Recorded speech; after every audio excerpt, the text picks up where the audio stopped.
के मामले की जांच कर रहे थाना प्रभारी को हटा दिया गया है। थाना प्रभारी हेमंत श्रीवास्तव को लाइन अटैच कर दिया गया है। गंभीरता से जांच न करने के कारण ये बहुत बड़ी कार्रवाई थाना प्रभारी पर की गई है। डीसीपी जोन 1 प्रियंका शुक्ला ने जारी किए हैं आदेश। महिला आयोग की टीम ने भी जांच पर सवाल उठाए थे। महिला आयोग की टीम, मानवाधिकार की टीम, इन सभी टीम्स की एंट्री हो चुकी है।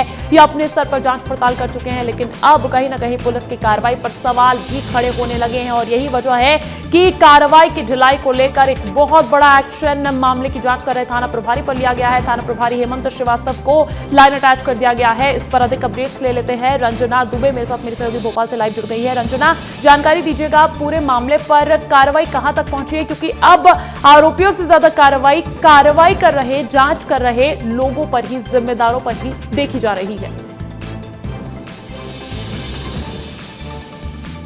देखिए अंजलि, बिल्कुल सही कहा आपने, क्योंकि देखिए लव जिहाद का मामला बहुत बड़ा था टीआईटी कॉलेज में और जिस तरीके से इस मामले में एक के बाद एक कई चौंकाने वाले खुलासे हुए थे। लेकिन सबसे बड़ी बात यह है कि जो इस मामले की सबसे पहले शुरुआती स्तर पर जांच कर रहे थे, उन्हीं पर ही लापरवाही और गंभीरता से जांच ना करने को लेकर कई तरह के सवाल खड़े हुए और इसीलिए जो अशोका गार्डन थाना प्रभारी हैं हेमंत श्रीवास्तव, उन पर भी अब गाजगिरी है और उनको अब लाइन अटैच कर दिया गया है। और इस पूरे मामले में कहा गया है कि उन्होंने गंभीरता से जांच नहीं की थी शुरुआती स्तर पर भी। अगर वो बहुत ज्यादा गंभीरता से जांच करते तो शायद इस मामले में और ज्यादा जो चीजें हैं वो निकलकर सामने आ पाती। इसीलिए महिला आयोग की जब टीम यहाँ पर आई थी, उसने भी लापरवाही और गंभीरता से जांच ना करने को लेकर सवाल खड़े किए थे। अपनी रिपोर्ट में भी इस बात का जिक्र किया था। इसीलिए अब देखिए कि डीसीपी जोन 1 प्रियंका शुक्ला ने हटाने के आदेश दिए हैं और उन्हें अब लाइन अटैच कर दिया गया है हेमंत श्रीवास्तव को। और मामला बेहद गंभीर भी है, क्योंकि इस पूरे मामले में कई पीड़िताएं सामने आई थी और उन्होंने